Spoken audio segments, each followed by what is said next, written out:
Good evening, Beruchim Habayim Rabotai. Welcome to another edition of our Thursday night's class. Tonight's class is Leilui Nishmat Moshe Ben Chana, who is Shloshim is tonight. And Malenu Lalachem, he doesn't have kids or anybody to say Kaddish for him. Kosh Baruch Hu should descend his only son and Fuash Seinah B'Meirav B'Ezrat Hashem. And should put him in Gan Eden Elyon. And Kol HaTzadikim VaChasidim, Amen v'Amen. I'm going to try and blend the parasha in a little bit, but honestly, for very biased reasons, the majority of the class tonight, I'd like to dedicate to Rabban Shach YISRAEL, the greatest rabbi of the whole Am Yisrael. That today was his 17th year since he passed away.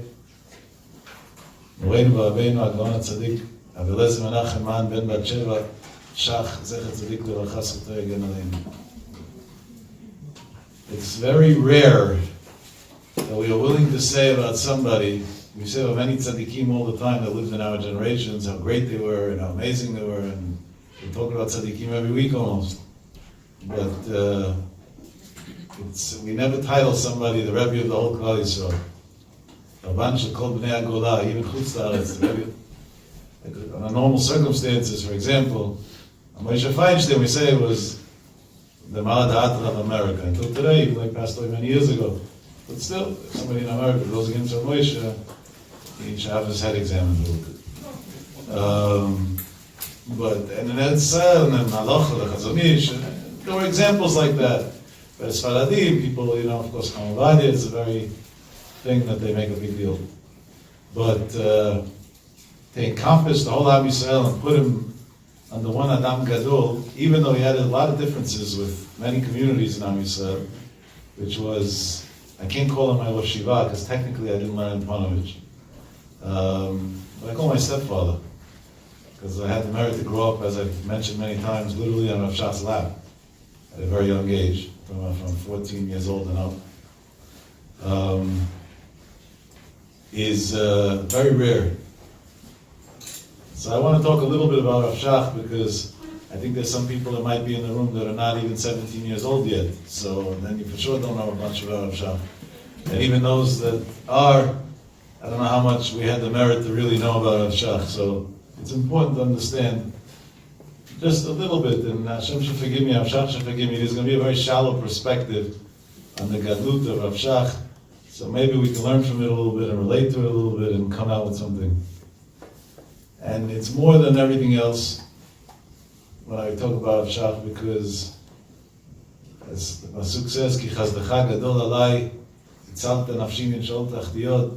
Rav Shach was the first facilitator after Shivadel Chaim Tovim, my current Mori Rabbi Rav Shlomo Cheshvan, Hashem shegim v'fuash lema, that literally in the tough teenage years, held my hand through many, many, many ups and downs and obstacles, and accepted me for who I was, how I was. And I definitely wouldn't be here today standing without the influence that I had and the great love that Rav Shach gave me.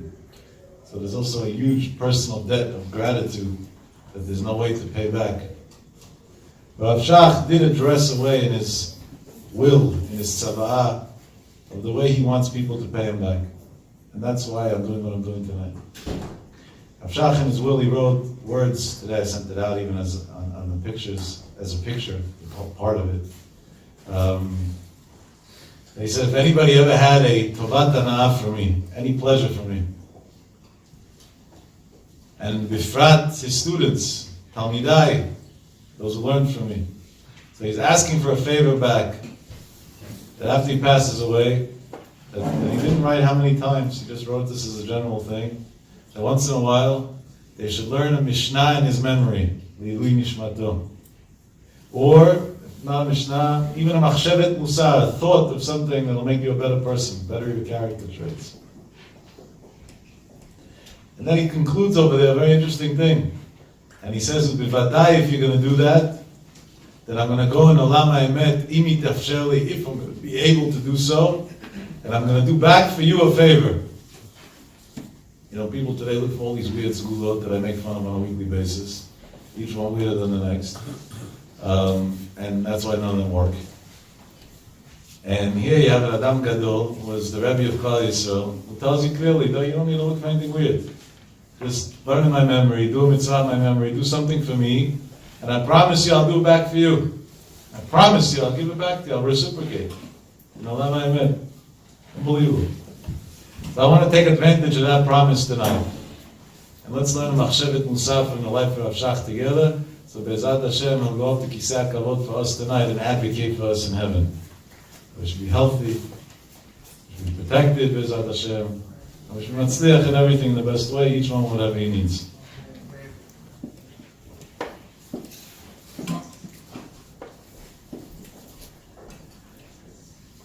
The Chazon Ish wrote Rav Shach a few letters that were Nogeh Torah and Hashkafa and other things. And amongst them, I want to give you a quote from one of the letters, which is an eye-opener to the way the Chazon Ish from the Posek Hador of Am Yisrael and Eretz Yisrael, even though not always we Posek Halacha Kmoto, but the idea, the foundation, the pillar of Halacha, and Mesiut Nefesh Torah, the way he respected Rav Shach, to what extreme? The Chazon Ish writes to Rav Shach, I brought a piece of paper because I didn't want to misquote the words, I wrote down the words word for word over here. And he writes to Rav Shach this, Af ki ein darki lavo b'masah u'matan im hachachamim, even though it's not my normal way to go and speak to the other chachamim about learning about a certain subject, aval ma'alat kvod torato shlita, but because of the honor of your great Torah, this is him writing to Rav Shach, Sha'emet ahuva lo me'od, that you're always seeking the truth, you love the truth very much. Danti bazel ifnehem leman agil Torah. I went and broke my rule of not in general going to speak to the Chachamim. The Chazon Ish wasn't a Shiva, he didn't have students, they would go speak to learning. Chazon Ish was a Gaon on his own merit, and he was very isolated in his way of learning, to the point that he learned alone in his Rat Nashim for approximately 40 years. And the Chazon Ish says, even though normally I would never go and speak to other Chachamim about subjects, the subject that this letter was about is something that's long and complicated, so the rest is not applicable for now. I went and spoke to the Chachamim, and the only reason why I did it was Mishum Ma'alat Kvod Torato, because of the great kavod that I have for your Torah. That's the Chazon Ish wrote years before Rav Shach was already titled the Gedol Hador and the leader of Am Yisrael. Rav Shach was still at the beginning of his journey in Olam HaYeshivot. We're talking about the 60s, or the 50s maybe. It was the 50s actually. Imagine what he would have written if he would have been alive later on.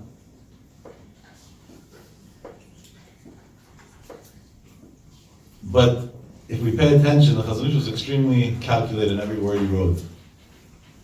He added in interesting words, She'ayemet ahuva alav, that the truth is beloved on you.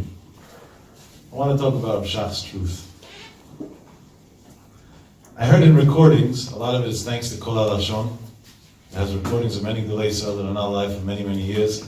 From Chaim Shmulevitz, to Avnachim Baltzovitz, to many Gedolei Olam. I don't know how they got access, but it's unbelievable. You can hear Shiurim of Gedolim from 25, 30 years ago, 40 years ago. I don't know, 40, but 30 years ago for sure. On your phone today, it's unbelievable. It's an experience just to be able to hear their voices even as a school. And over the years, I hear many shiurim from many Gedolei Yisrael, some on Sugyot that I'm learning, and others just because I'm curious. It's very interesting to see how each Gadol approached different things, each Torah giant, how they said shiurim, in what context, why, what. It's very, very interesting to see, to hear. And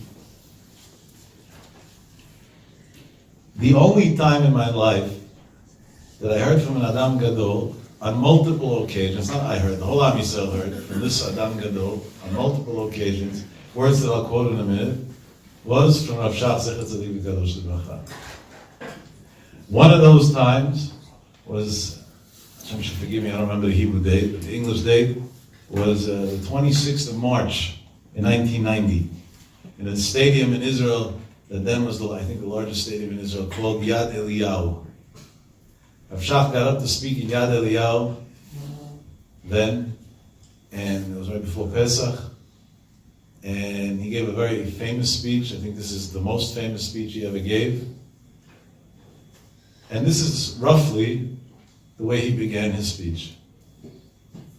B'sha'at pazel kanes, u'b'sha'at kanes pazel. It's a chazal.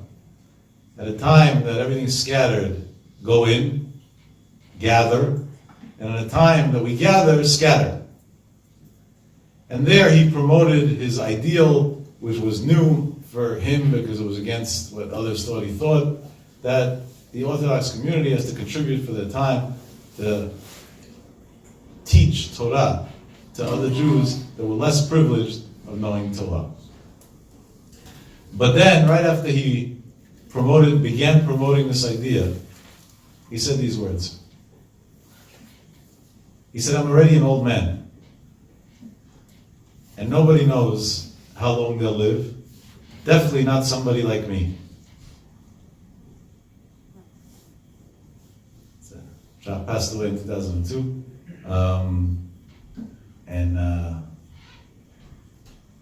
it was 1990. Shach died, and the lowest estimate is 104, but we have a lot of proofs to prove that it was over 107, somewhere between 107 and 108. We're talking about a man who was already in his 90s. He could barely talk. You could find this video on YouTube, by the way. I put in Rav Shach in Hebrew, and it's the first one that comes up normally because it has the most views. And he says, nobody knows when they're going to die. Definitely not an old man like me.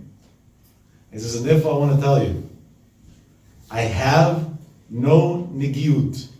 I'm not biased in any way to anything I'm about to say. Out of all the recordings, of all the Gdolei Yisrael that I heard in all the years, I never heard an Adam Gadol say such words. In the Sfarim from hundreds of years ago, in Shuvot, yeah, that I saw written on rare occasions, and even then extremely rare.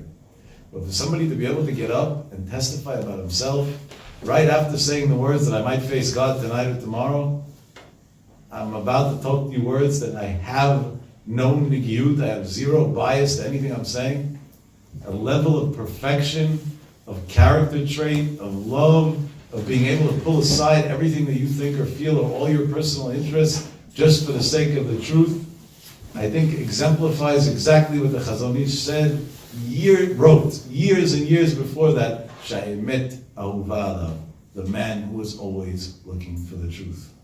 And he continued to say that a lot of things that he's going to say that night aren't going to be popular. And they may even upset some. But the truth has to be said, and he said what he said. Now you're wondering what he said. So I'm going to give you just a little brief synopsis of what he said that night.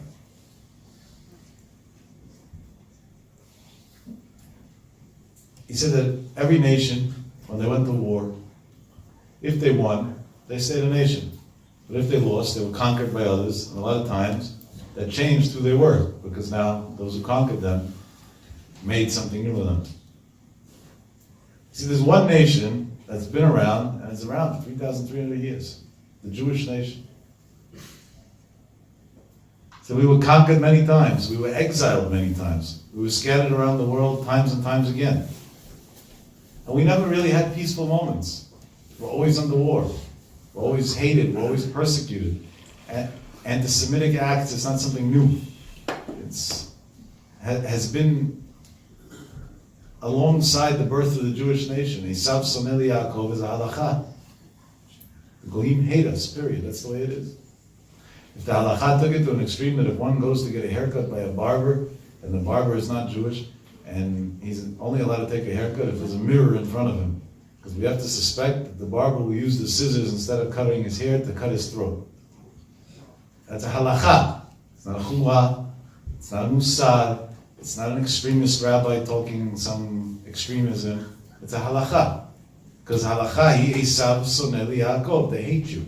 They're going to kill you. And we've seen it over and over again. Of course, the extreme examples are crusades and World War II and other things, but I don't know if you saw the data that just came out this week, but just in New York, in the 5 boroughs of New York alone, since the beginning of this physical secular year until now, we're not even through the year yet, they already have 260-something hate crimes against Jews that were reported. Imagine how many more weren't reported, including the fact that they beat up a Hasidic Jew in Borough Park last week, and another one a week before, and we got those on video, and crazy things. Crazy things. Now, do I blame them for doing it? No, even though they're degenerate criminals. Because they saw some Eli Yaakov, Hashem implanted a hate to them, in them. And they hate us. It's that simple.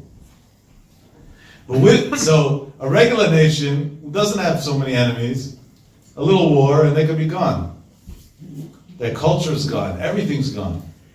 YISRAEL has all the enemies in the world, and we're here to say the story. In 1948, when many Jews came to Israel, about 800,000 or so, after the beginning of the state, they came from all over the world. From Yemen to Germany to Romania to, from everywhere. They came from every part, even from parts of Asia. They were scattered all over the world. And everybody came with the same Sefer Torah, and the same Tefillin, and the same Tzitzit, and the same Mezuzah, and the same Shabbat, and the same kosher, and the same everything.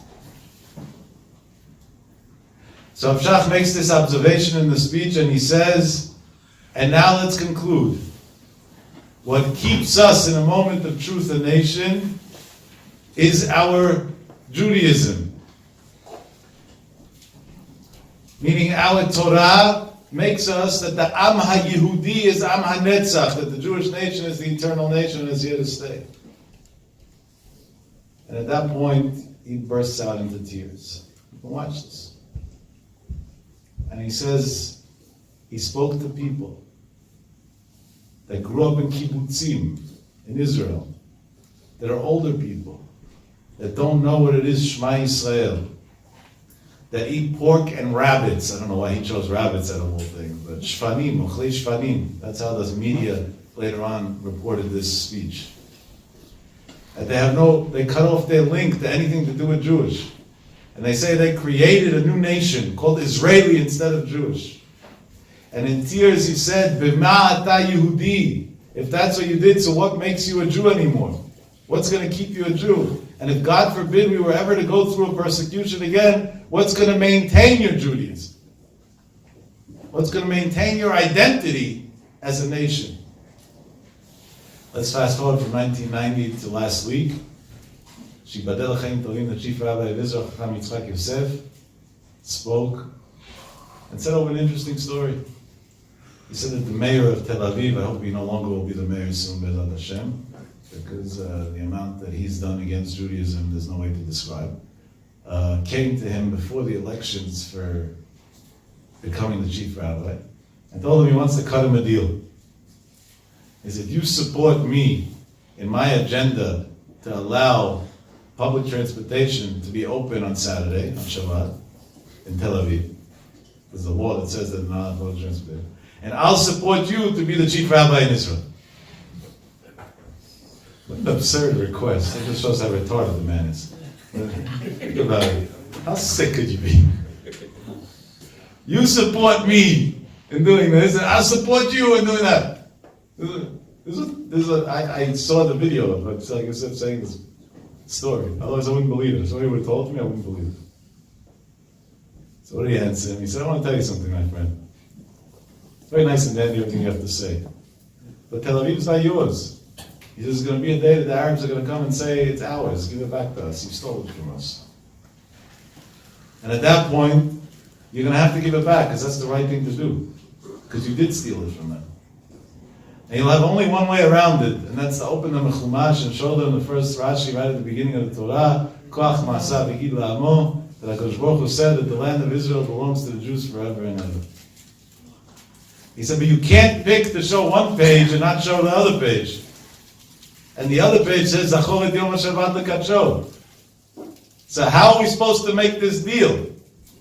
If you open Tel Aviv on Shabbat, so we have to give it back to the Muslims. So there is no Tel Aviv. It's that simple. And he said the guy was quiet, he had nothing to answer, but he didn't change his ways. He's still trying to open it. That's why I say hopefully he won't be reelected and we'll get rid of this nut. And hopefully one who replaces him will be more sensitive to Jewish sensitivities. Bameh ata Yehudi. What makes you a Jew?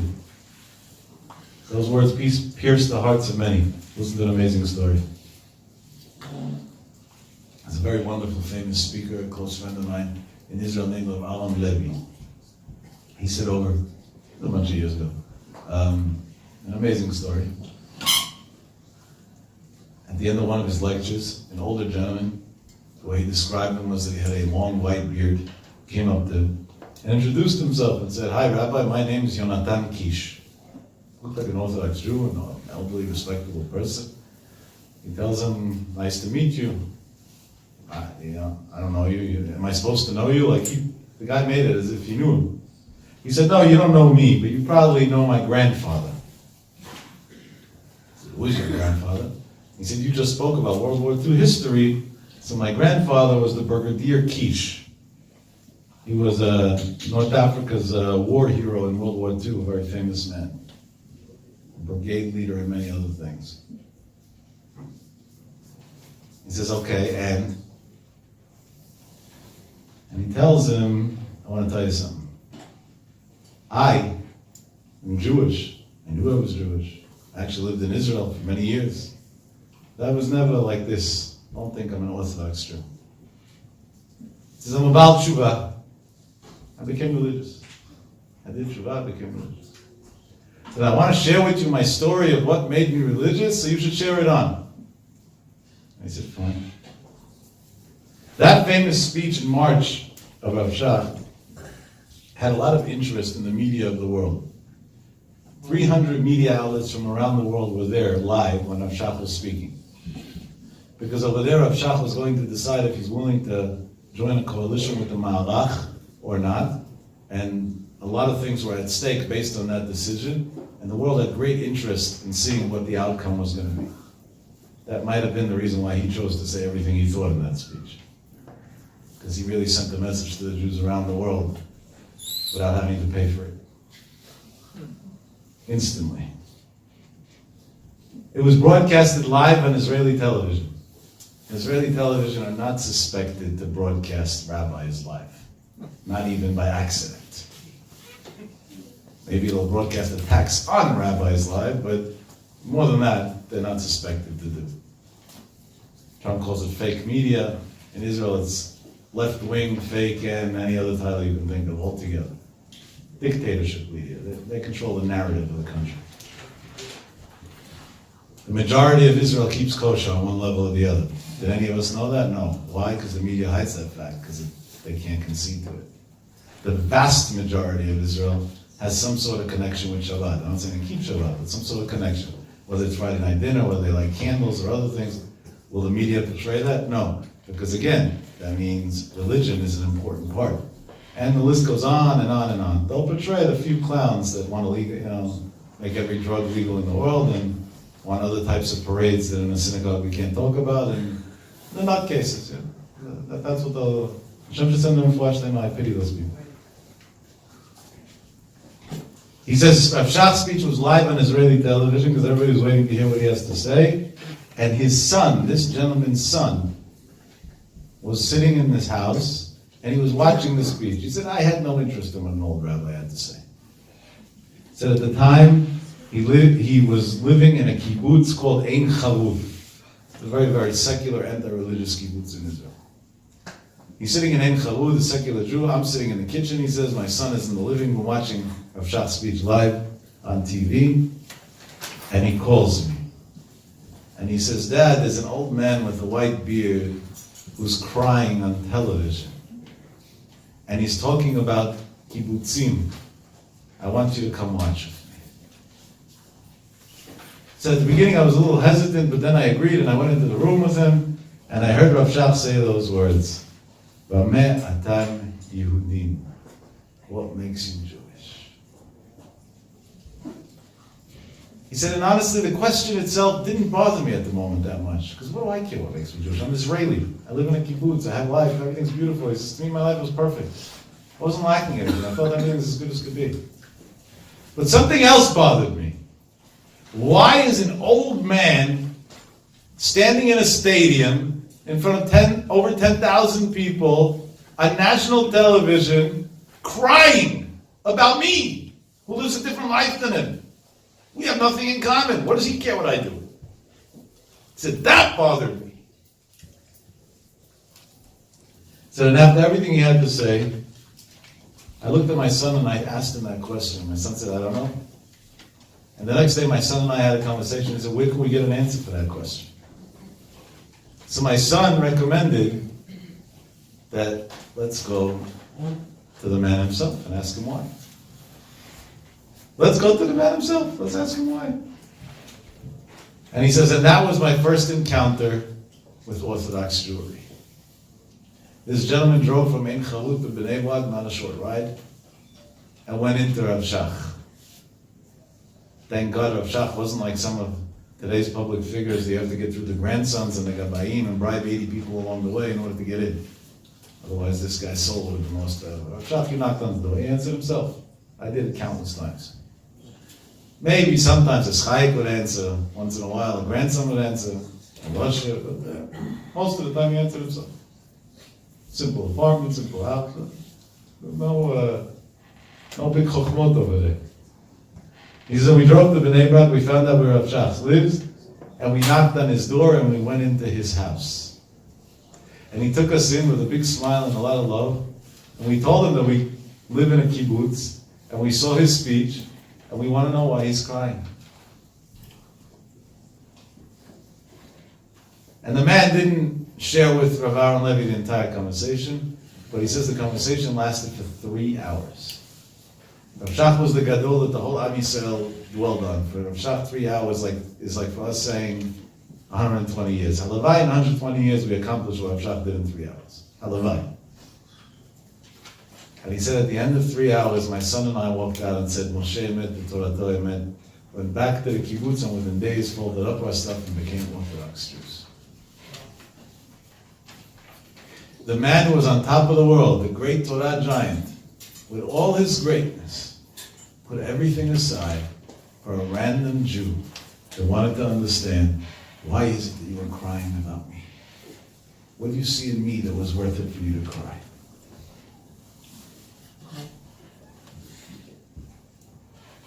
Rav Shach crying wasn't a rare thing. On some occasions I say I had the zchut to see it, but it's never really a zchut to see such a great man and such a great pain. But here's an amazing story. Rav Don Segal said over that he once, Rav Don had a very, very, very close relationship with Rav Shach. He once went into Rav Shach with a student of his that for many years didn't have children. When he went into Rav Shach with this student, Rav Don told Rav Shach that the guy doesn't have kids for many years, and I'm asking you to please pray for him that he should be able to have children.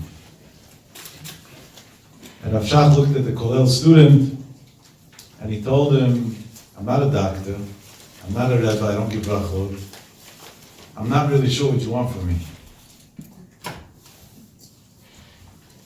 And the student Charlie said, Rav Don's student Charlie said, I want chizuk and emunah. I want you to strengthen my faith. And Rav Shach said, 1 minute. And he got up himself, he went to the bookcase, and he pulled out a bilkon, a bencher like we use Friday night.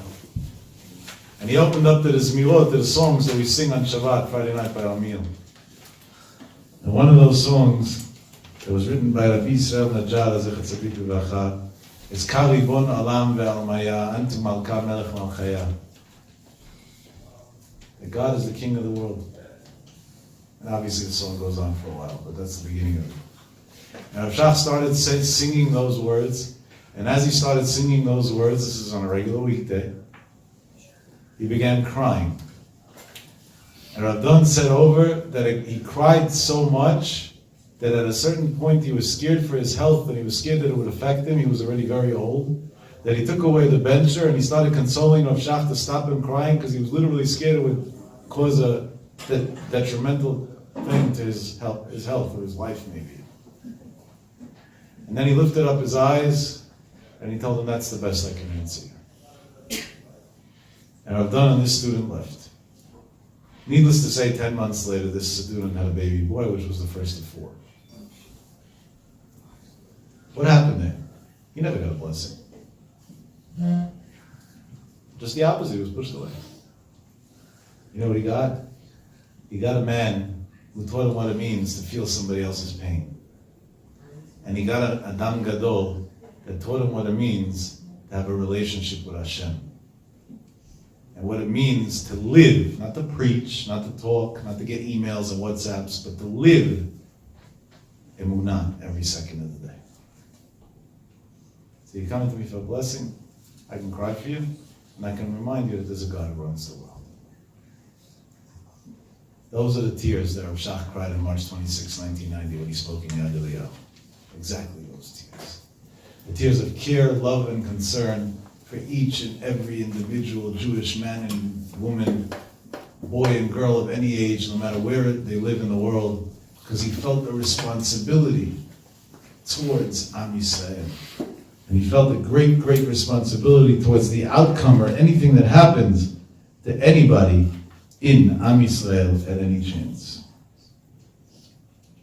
To get this idea a little better, the Torah is a parasha called Eglah Rufa. So we find the body that's between two cities, we measure close to which city it is, and the rabbis there have to bring a korban or whatever, and they say a thing. The pasuk says, one of the things they say is, Yadeinu lo shafchu et hadam hazeh. Our hands didn't kill this blood. And if you look over there at Rashi's bothered by, of course the Chachamim didn't kill him. Like, what does that mean? What type of prayer is that? And then they pray, Kapel Amchai, forgive us. What do you want from the rabbis? Somebody died outside the city, and now the rabbis have to be busy with it, and they have to go, and they have to make an announcement. We don't have blood on our hands. We don't have blood on our hands. And Rashi says what he says. But if you look in the Netziv from Mivaloshin over there on the Pasuk, the Netziv explains Rashi's question and the outcome of Rashi over there in an unbelievable way. He says, HaKadosh Baruch Hu comes to the Gdolei Yisrael and says, if you would have prayed more for Am Yisrael, then these things would have never happened. And if they happened, that means that you didn't pray enough. And that's why they have to say, Adeinu lo shafchu et hadam hazeh borei olam. We didn't forget to pray. We prayed for Am Yisrael, we loved Am Yisrael, we cared about Am Yisrael, and anyway it happened, and therefore, Kaper, please forgive us, and we'll try harder. Rav Shach felt an individual responsibility for each and every Jewish human alive equally. There was nobody more by him, there was nobody less by him, there was nobody greater, there was nobody less great, there was nobody more important, there's nobody less important.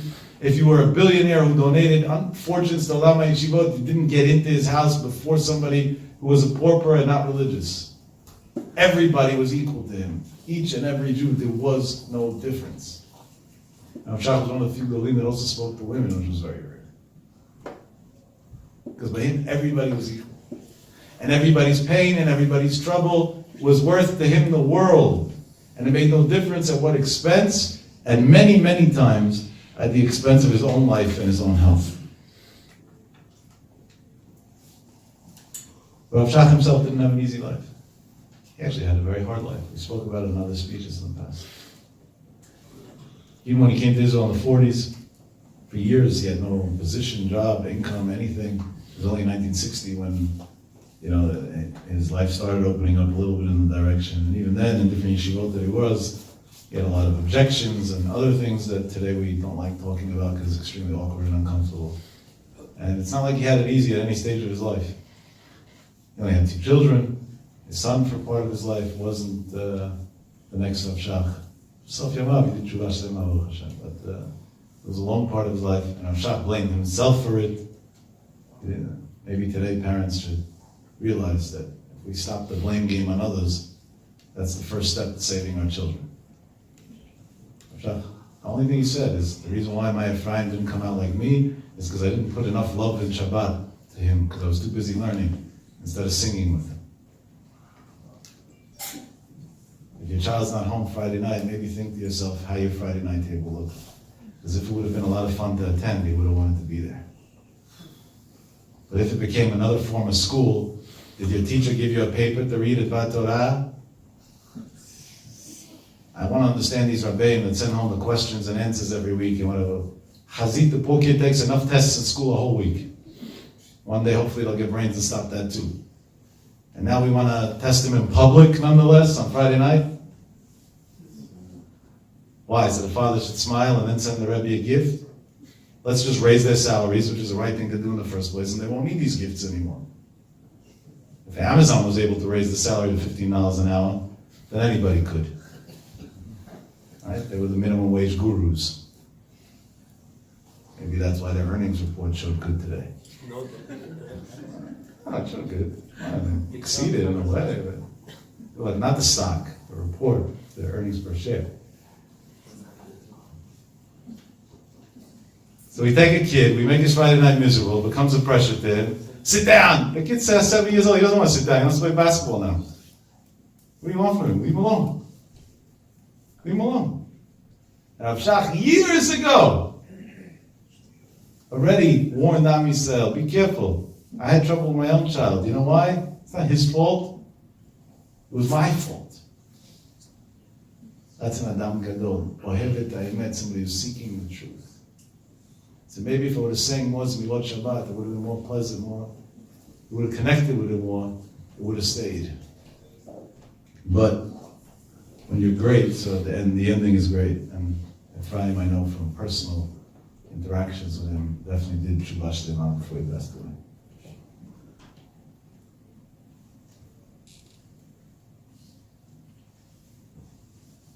And now let's talk about the main thing, Rav Shach. Of course, the stories of Ahavat Yisrael and caring about others and whatever are so easy to connect to because, first of all, that's what we all need. But second of all, to one level or the other, we all also live up to that. But here's the hard part to hear. Rav Shach didn't stop learning. He had no day, he had no night, there was no hours. Any second that he didn't have to give to the public was always learning. To the point that there are countless stories, but here's just one little example, that he was standing on a ladder one day in his house because he was short and couldn't reach a sefer, and he fell off and he actually injured himself. He was hospitalized after the story for a while. And the people that used to take care of him asked him what happened, and he said that he had a certain question on a Gemara, and he knew that there was a certain sefer that had an answer.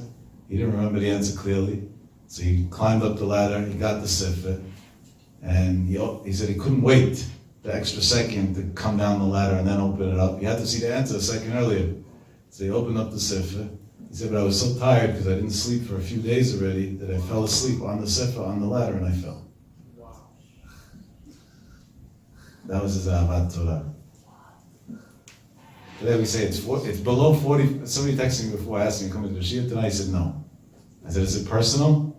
So he says, not either. I said, why not? He says, I have a rule. When it goes below 49 degrees, I don't go to classes. My car says 48 today. That's what he tells him.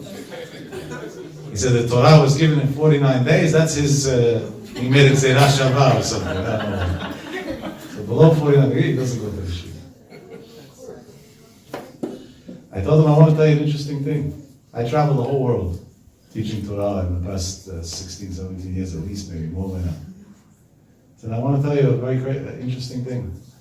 In New York, that it gets freezing cold, there's a lot more Torah in Yirat Shamayim than in the warmer climates. And I know I'm going to take off a lot of people that are going to watch this tomorrow.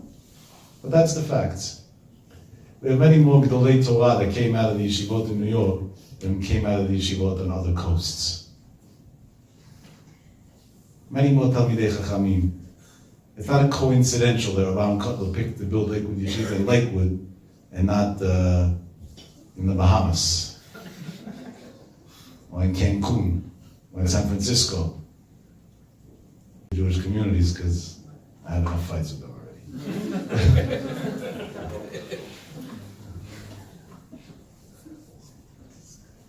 49 degrees, you hear the new rule? If it's below 49, I don't go. So I told him, so what are you going to do tonight?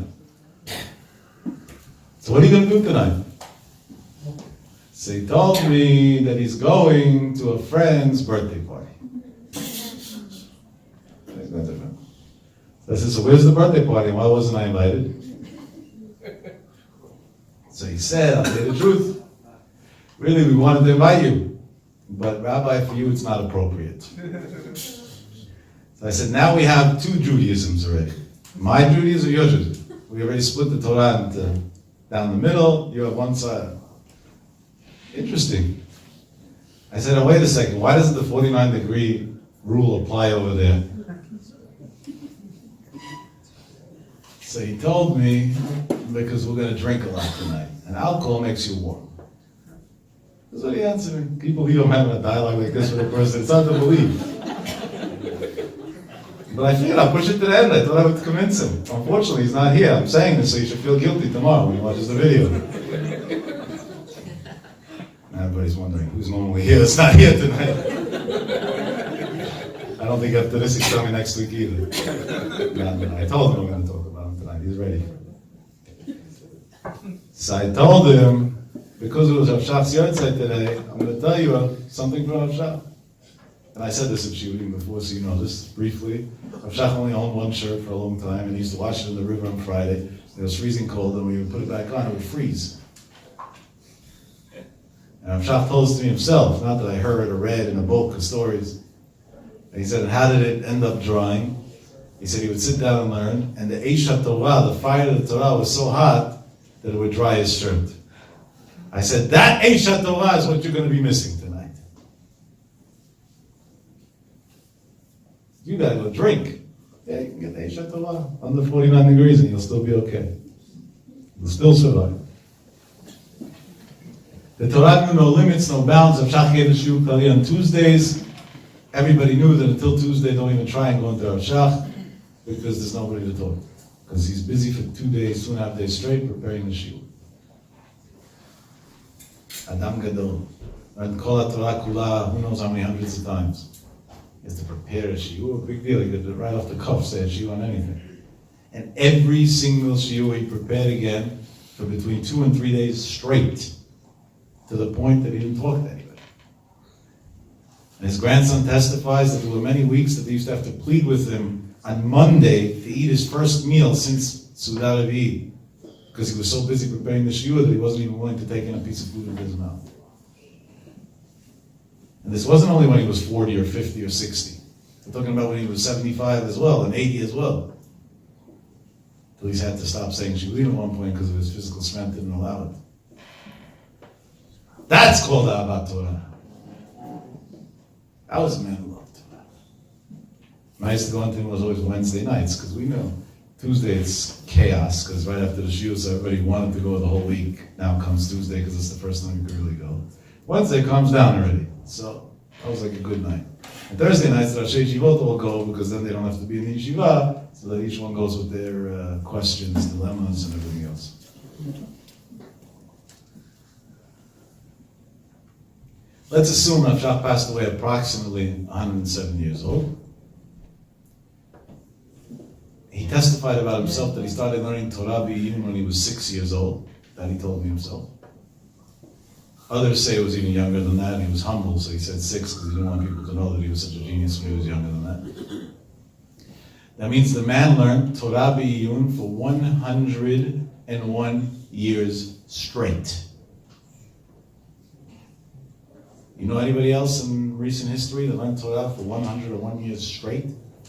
Probably Yashiv, yeah, maybe, but we don't know exactly how old he was either, if he lived long enough. Most Golim couldn't get to that because they simply didn't live that long.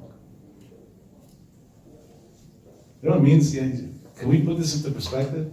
A man learned Torah for 100 plus years straight. He told me once about himself, and this is publicized all over. It's not many things he told me. It's not that he told it to me as personal. He thought it was important for me to hear, but he probably told it to 20 people the same day. There were certain things that he always said over. This is one of the things he said over. I don't remember the age. He said he doesn't remember what age he was exactly, but he was before Bar Mitzvah. That much he remembers. And there was wars going on. I don't know what was going on exactly, but there was security issues. So he was isolated from the world. Couldn't go back to his family, it wasn't applicable, he had nowhere to stay. And even the shul, the yeshiva that he used to learn in closed down as a result of the security danger. So he found the shul. And he said it, and he was close to 1 full year inside that shul. He didn't have clothes, nowhere to sleep, there was no heat, there was the physical circumstances, how he survived it humanly, I don't know. He said food sometimes he would have. He said, well, you know what I have from that year? That I reviewed Masechet Baba Batra, that's the longest tractate in the whole Talmud, 200 times. Otherwise, we should learn Masechet Baba Batra one time in our life. That would also be an accomplishment. He's under bar mitzvah. He can't go back to his family. His yeshiva closed down on him. Is that called cards stacked against you? That's everything stacked against you. No food, no normal circumstances, no this, no. And what did he do? I learned Masechet Ba'al Atra 200 times. It's a wake-up call to what it means to learn Torah.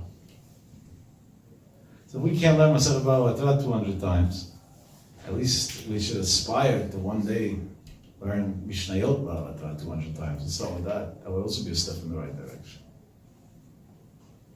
You know what? The first Mishnah Ba'al Atra 200 times, that would also be a step in the right direction. But at least something. To have a little bit something to come to Olam Ha'emet with. And this great man in his will writes at the end, Tfilati she'ezker la'amod lifnei HaKadosh Baruch Hu achal tshuva shleima. I pray that I should have the merit to stand in front of God after I pass away, after doing tshuva. What should we say? He learned Ba'al Atra 200 times before his bar mitzvah in a year that he had nothing working in his life, and he's hoping that he's going to stand in front of Hashem after tshuva. Many of us don't even know which side is Rashi and which side is Tosfot, or the Rashbam in Ba'al Atra's case, and which side is Tosfot. And yeah, me, Gan Eden.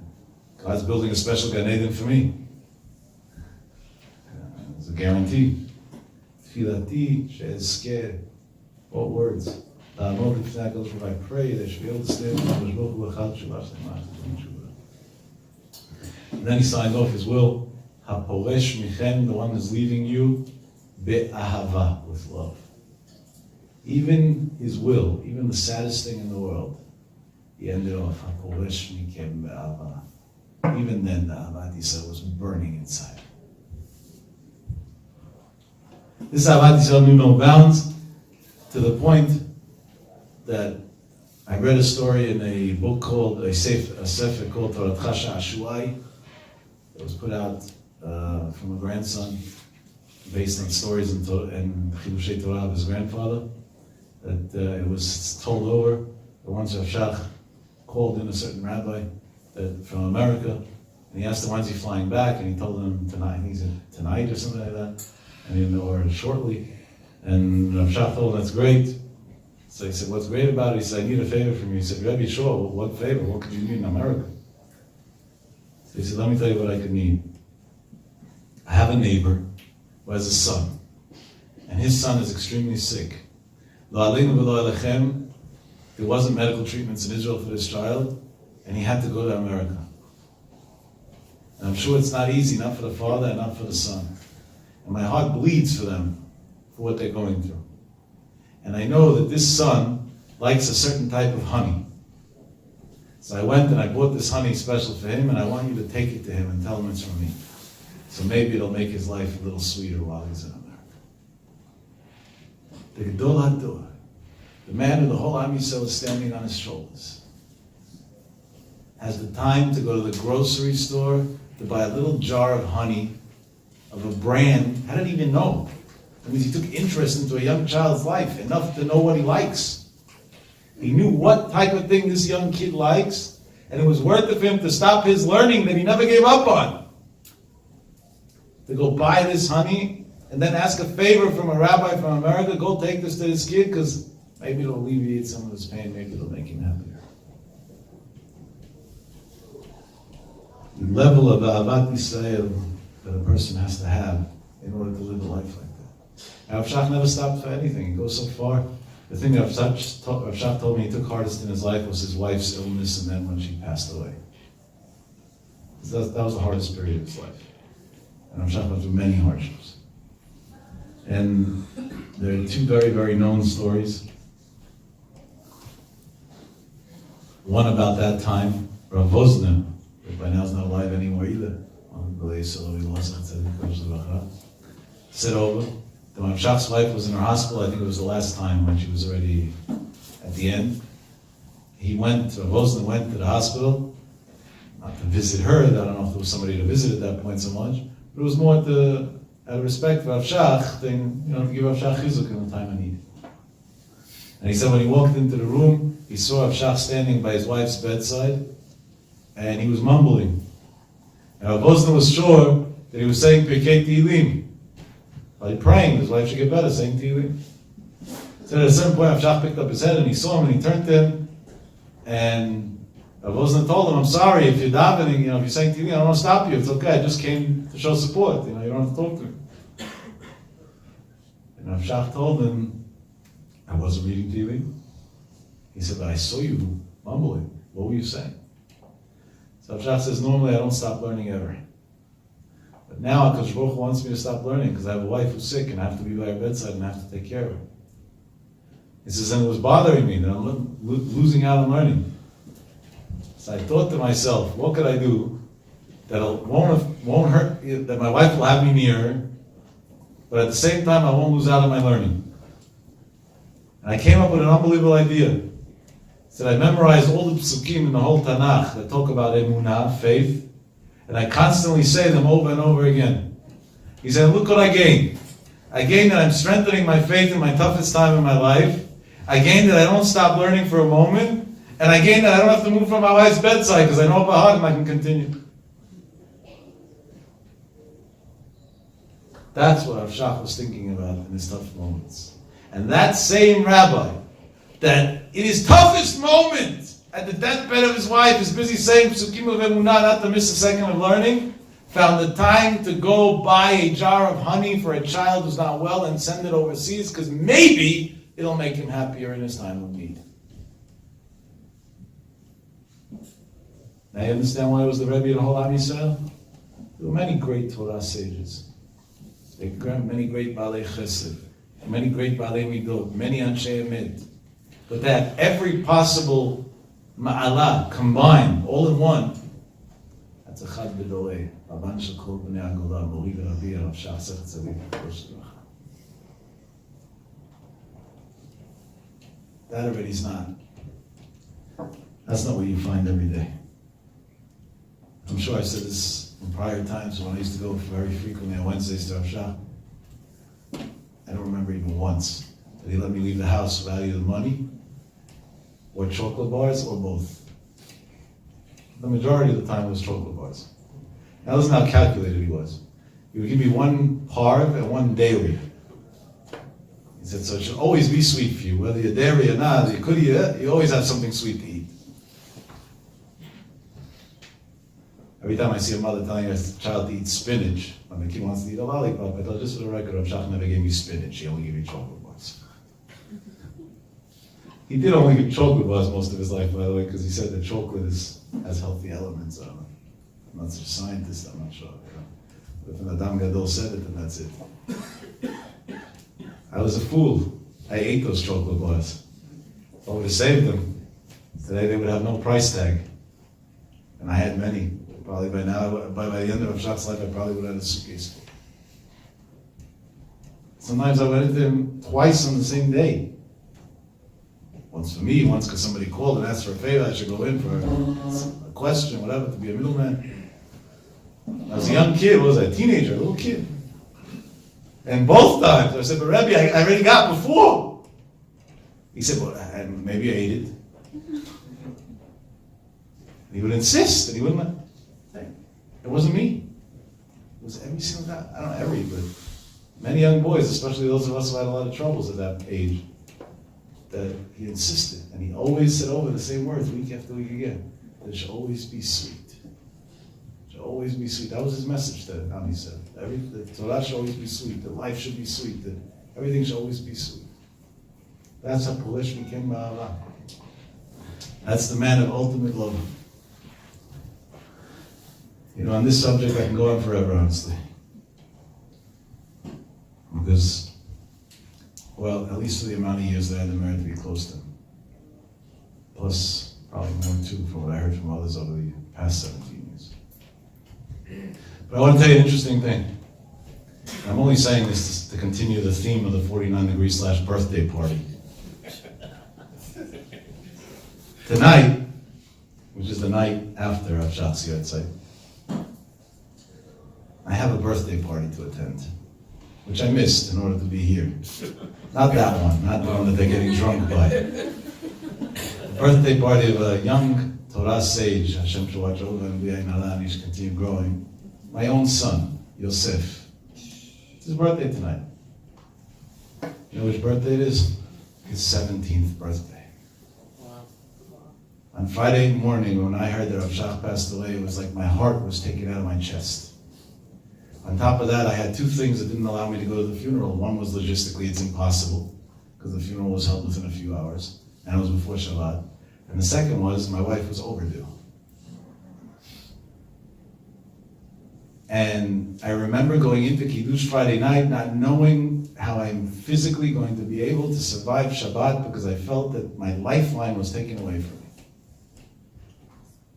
And Hashem said on Saturday morning, I'll give you a gift, a son. Hopefully he's good, not hopefully, we see it day by day, he's going in those footsteps of Rav Shach. Sits reminds you, Yomam B'layla Natzah. That's Hashem's way of saying, Rav Shach from Shemayim's way of saying, I didn't forget about you. And a healthy son, even though doctors threaten otherwise.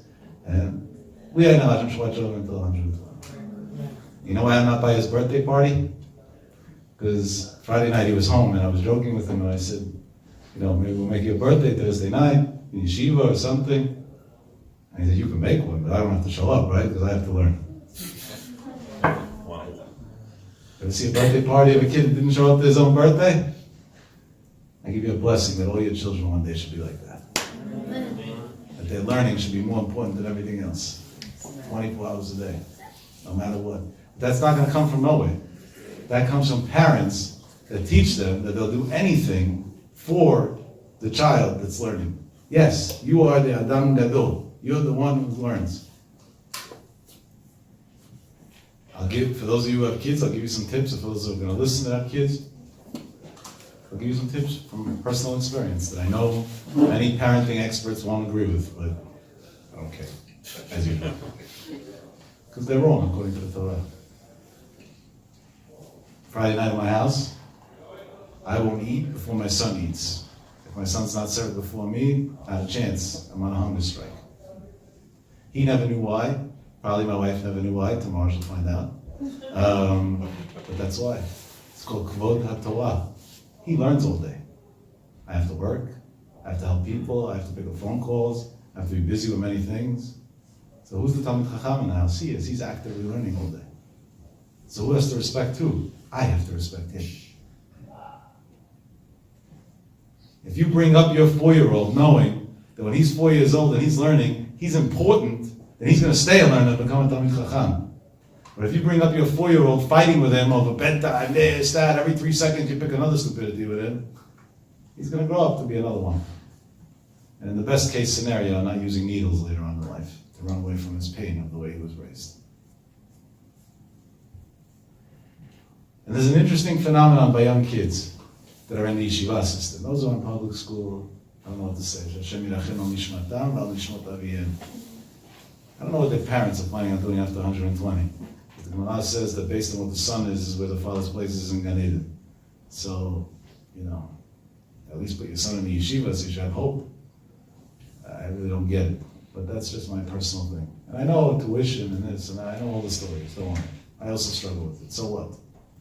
But for your children in good yeshivot, that's the most important. That's more important than everything in the world. Then, a car you have money for, a mortgage you have money for, this you have money for. Suddenly tuition. That's the problem, public school. Guess what? If you have to pick between living in a tent or being a homeless and sending a kid to yeshiva, then you should send the kid to yeshiva first. That's more important. This world is in the best case scenario 120 years, and unfortunately a lot of us know that nobody has a guarantee that they're going to reach that number or anything close to it. So we should watch over as we should, but there's no guarantees. Your son in yeshiva is nitzchiyut, it's olam ha'emet, it's forever and ever, eternity. You're going to reap benefits from the fact that your son is in yeshiva and sitting and studying Torah. And if you have a choice to pick which yeshiva, you're going to send him to the worst yeshiva? You ever went into a car dealer and he tells you that there's 2 models of the same car, one's fully loaded, one's not. Happens to be that there's a special on the lease, they're all the same prices because they're blowing them out at the end of the year. And you say, give me the one that has the lowest sticker price. If somebody does that, then the dealer loves him, and the psychiatric ward is going to love him right after. We have many yeshivot. Some have a high level of Torah, and some have a level of Torah that Hashem Yirachem, like the fake smicha business that's going on in the past few years. The guys that don't know al yaminam val smolam, they never learned anything, learn a few halachot and they get smicha already. The only thing that I can say about that is they have a smicha, a blanket to cover up for their nonsense. But beyond that, what a joke. They know Shulchan Aruch, they still learn 30 years straight. You don't get smicha in 25 minutes. It doesn't work like that. So you have to pick now. Do I send my son to yeshiva that they're going to teach Torah the right way? Or do I send him to yeshiva that they also have a period of Gemara like stuck in? Half the time it's even Kohen. The boys, the girls, they're learning Gemara. I don't know why Rashi's wife didn't write a commentary on the Gemara. Rashi did. Rashi's mother didn't either. The Gemara does say Rameir's mother, Rameir's wife, Buria, sorry, she was Talmidah Chama. But in general, yeah, we have a co-ed class and we learn Gemara, and now I calm my guilt down, my son learns Judaic studies, everything's beautiful. And the crazier part is it's not even the first period of the day. First they learn science in the morning. The kid goes to school and in a Jewish school learns Darwin's theory and it comes from a monkey. And then that's not an exaggeration. Yeah, a lot of kids here in Queens, that's what they're doing every day, not in public school, in Jewish school. And then in the afternoon, when the kid has no patience to learn anymore, they squeeze in a period of Gemara. And they teach him that God created the world and he came from God. And then the kid needs therapy in the late afternoon because now he's confused. In the morning they told him he's a monkey. In the afternoon they told him he came from God. He doesn't know which one he is. By the way, maybe that's why Spider-Man came about. He wasn't sure if he was a spider or a man. And many other characters like that. That's where it came from. That's what we want for the future of our kids. That's really what we want. That's what we want for the future of our kids. A young boy this week really gave me chizuk in a way that there's no way to understand. I'm not going to share with you the details because it makes no difference. It's better not to know these things. But in Israel, there's a very uncomfortable situation going on now with a lot of politics within the Orthodox communities and whatever, with the elections and all this nonsense. Hashem shall make peace because Hashem hates machlok. And unfortunately, you should never know, but I have to be involved in it because the YISRAEL forced me to. And I was busy on different phone calls trying to negotiate some peace deal between two camps within the Orthodox community. And I was getting nowhere. And I was heartbroken and annoyed, because I know Hashem cries when he sees this. This is not what he wants to see. I guess God knows until what limit he could push you before you break, and right before you break, he sends you something to give you more strength. And exactly then, he sent me what I needed. An energy boost. I got a phone call from a boy. The boy is all of 8 years old. I normally don't speak to people that are under 18, definitely not 8. It sounded a little funny. I have an 8-year-old. I thought maybe it's my son, I'm not recognizing his voice. I got scared for a second. I was like, what's going on over here? Hello. Tells me a name. And there's a name that sounds familiar, but it's a common name. And he tells me like this: it's going to be his 9th birthday on January something. I don't know the date he told me, but right at the beginning of January. And he wants me to help him convince his parents into giving him the birthday gift that he wants. I said, how'd you get my number? What do I know about birthday gifts? Tell me what you want. I'll have somebody send it to you. We'll end it that way. It'll be a lot easier for me. I have no time for this. He tells me, no, you have to listen to me.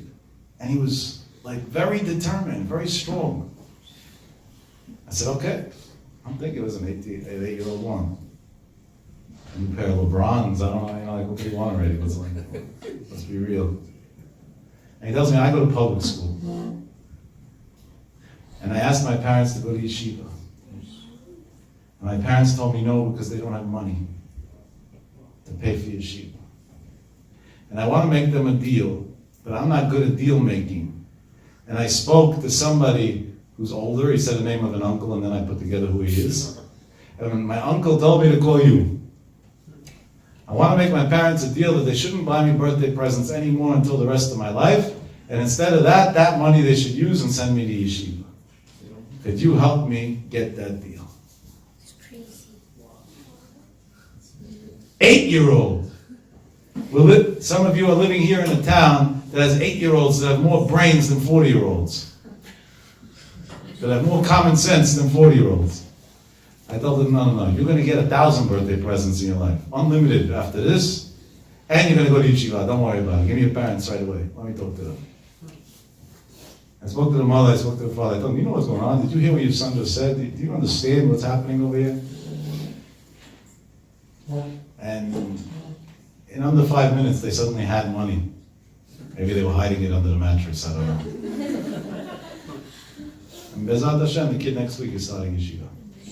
For the first time in his life. An 8-year-old! That's a child that one day has a chance to grow up in Kadol YISRAEL. Because if that's his desire of learning, I don't know where he got that from. Where does a kid that grew up in public school until he was 8 even get such an idea from that he wants to go to yeshiva at that expense? For a kid to give up on his birthday presents? It doesn't exist.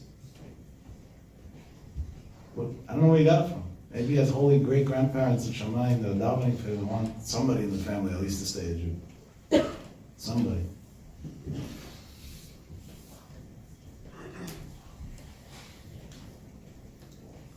If Rav Shach would have heard a story like this, he probably would have jumped up dancing. Every time Sorotsky and Hanani and Cholak or anybody would go into Rav Shach and tell him a story about a boy who went to yeshiva or a boy in yeshiva that went to a better yeshiva, his simcha knew no bounds, and so they would purposely look for stories all the time. Anything they had, they would share with him. Because it would give him like a whole new life. Because if you love something and love people, then you want the people that you love to have what you love. Rav Shach loved Torah and loved Am Yisrael. So he wanted Am Yisrael to have Torah. And that's the ultimate ahavat emet, the ultimate love of truth. May the schut of Marana Shiva Zitzal Spergen Aleinu stand for us, and as he wrote in his Sarah, he should be a meditzir for us, and all Am Yisrael B'ezrat Hashem.